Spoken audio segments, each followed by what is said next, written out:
स्वागत। आज हम एक बहुत ही दिलचस्प नॉवल पर बात करने वाले हैं, जोश मैलामैन का बर्ड बॉक्स। हाँ, ये किताब वाकई में जिसने पढ़ी है वो जानता है कि ये किस तरह का असर छोड़ती है। बिल्कुल। हमारे पास इस पर एक काफ़ी डिटेल सोर्स भी है, जिसमें इसकी कहानी, एनालिसिस सब कुछ है। तो आज हम उसी के सहारे इसकी गहराई में उतरेंगे। और ये कहानी है एक ऐसी दुनिया की, सोचिए जहाँ बाहर कुछ ऐसा है जिसे अगर देख लिया तो इंसान बस खुद को ख़त्म कर लेता है। हाँ, जिंदा रहने के लिए आंखें बंद रखनी पड़ती हैं। ये कॉन्सेप्ट ही अपने आप में रोंगटे खड़े कर देता है। बिल्कुल। तो आज हम कोशिश करेंगे इसके जो मेन पॉइंट्स हैं, जो इसकी थीम्स हैं, और वो क्या चीज़ है जो इसे इतना असरदार बनाती है, उसे समझने की। खासकर उनके लिए जो एक सोचने पर मजबूर करने वाला साइकोलॉजिकल थ्रिलर ढूंढ रहे हैं। हाँ, और हाँ, ये भी बता दें कि 2018 में नेटफ्लिक्स पर इसकी फिल्म भी आई थी, काफी पॉपुलर हुई थी। कहता है वो अलग है, वो कल्पना पर ज्यादा छोड़ता है। सही। फिल्म में तो फिर भी कुछ ना कुछ दिखा देते हैं, यहाँ तो सब अंधेरे में है। बिल्कुल। डर का चेहरा नहीं है, और शायद यही सबसे डरावना है। तो चलिए शुरू करते हैं। कहानी हमें सीधा फेंक देती है एक बहुत ही तनाव भरे सीन में। एक औरत है मैलरी, 2 छोटे बच्चों के साथ, आंखों पर पट्टी बंधी, और वो एक नाव में एक खतरनाक नदी पार कर रही है। ये शुरुआत ही ऐसी है कि आप सीधे कहानी में खिंच जाते हैं, एक्शन के बीच में। हाँ, कोई बैकग्राउंड नहीं, कुछ नहीं, बस ये सीन। मैलरी, बच्चे जिन्हें सिर्फ बॉय और गर्ल कहा गया है शुरू में, और वो 20 मील की यात्रा पर हैं, नदी पर। सोचिए उनका पूरा जीवन किस पर टिका है? आवाजों पर, नदी के बहाव पर, मैलरी के अंदाजे पर। वो डर महसूस होता है पढ़ते हुए भी। आंखों पर पट्टी और आप एक उफनती नदी में नाव चला रहे हैं, साथ में 2 बच्चे। ये सिर्फ फिजिकल खतरा नहीं है, ये मेंटल प्रेशर है, लगातार का, हर पल का। पर ये हालात बने कैसे? यहाँ तक पहुंचे कैसे? कहानी हमें अतीत में ले जाती है ना? हाँ, यहीं पर कहानी की परतें खुलती हैं। सोर्स बताता है कि अचानक पूरी दुनिया में ये मखलूक कह लीजिए या कोई एंटिटीज आ जाती हैं। और इनके बारे में पता क्या है? मतलब दिखते कैसे हैं, क्या हैं ये? यही तो सबसे खास बात है, किसी को नहीं पता। सोर्स साफ कहता है कोई नहीं जानता ये क्या है या कैसे दिखते हैं, बस इतना पता है कि इन्हें देखने का नतीजा भयानक है। भयानक मतलब? मतलब इंसान हिंसक हो जाता है, पागल हो जाता है और तुरंत खुद को मार लेता है, सुसाइड कर लेता है। बाप रे, ये तो आम मॉन्स्टर कहानी नहीं है। यहाँ दुश्मन अदृश्य है। हाँ, बिल्कुल। और यहीं पर वो साइकोलॉजी काम करती है, अनदेखे का डर, fear of the unknown.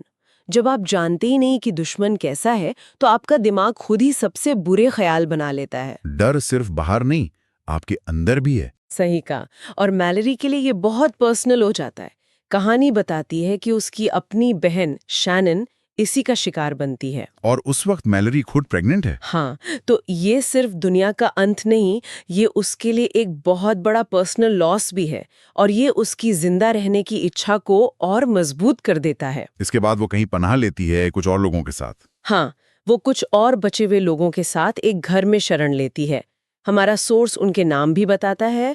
Tom है, जो काफी प्रैक्टिकल और लीडर जैसा है। अच्छा। डॉन, चेरिल, फेलिक्स और ओलिम्पिया, जो मैलरी की तरह ही प्रेग्नेंट है। और एक डगलस भी है, जो थोड़ा शक्की मिजाज का है। तो ये एक छोटा सा बंद समाज बन गया। खिड़कियां ढकी हुई, दरवाजे बंद, बाहर जाना है तो आंखों पर पट्टी। सोचिए वो माहौल, लगातार तनाव, हर आहट पर शक, और इसी बंद माहौल में 2 औरतें मां बनने वाली हैं। ये उम्मीद भी है और एक तरह का बोझ भी। और इसी नाजुक माहौल में आता है गैरी, एक अजनबी। ओहो, बाहर से? हाँ, बाहर की दुनिया से। वो पनाह मांगता है। और यहाँ कहानी एक और मोड़ लेती है। गैरी का नजरिया बिल्कुल अलग है। अलग मतलब? वो कहता है कि ये मखलूक खतरनाक नहीं है, बल्कि ये कुछ अद्भुत है, डिवाइन है। इन्हें देखना एक तरह का एनलाइटनमेंट है। अरे, ये तो बहुत खतरनाक सोच है उस सिचुएशन में। बिल्कुल। बाकी लोग, जैसा सोर्स बताता है, शक करते हैं, खासकर डगलस, लेकिन फिर भी शायद जानकारी पाने के लिए या इंसानियत के नाते उसे रख लेते हैं। और ये फैसला गलत साबित होता है। हाँ, यहीं पर विश्वासघात वाला एंगल आता है।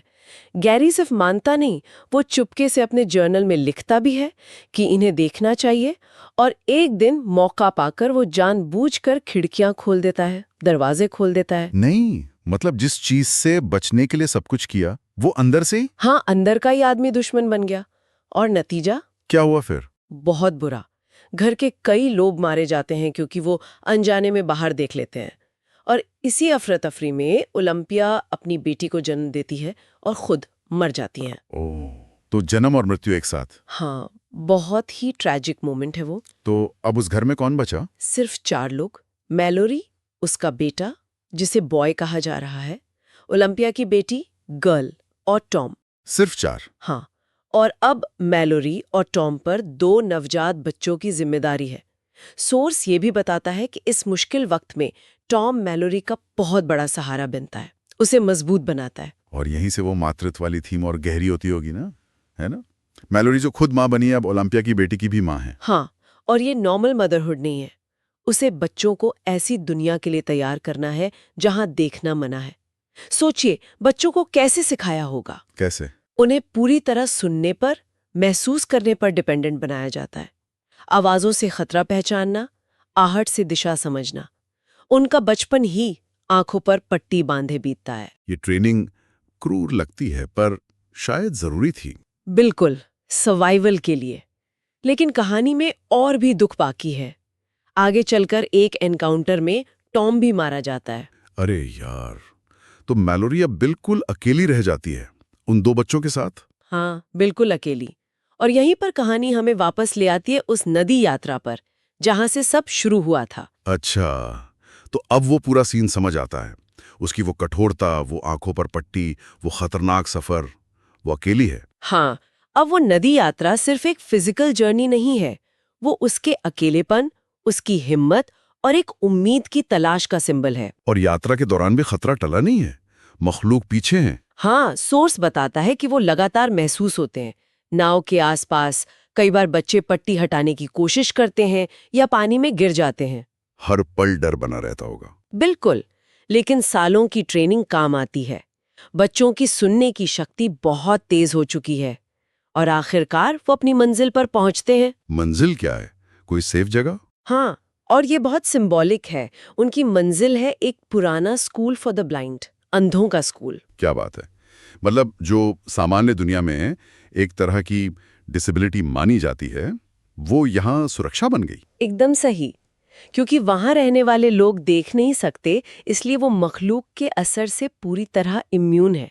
ये दिखाता है कि कैसे हालात बदलने पर कमजोरी भी ताकत बन जाती है। और यहीं पर वो बच्चों को नाम देती है। हाँ, सोर्स में इसका जिक्र है।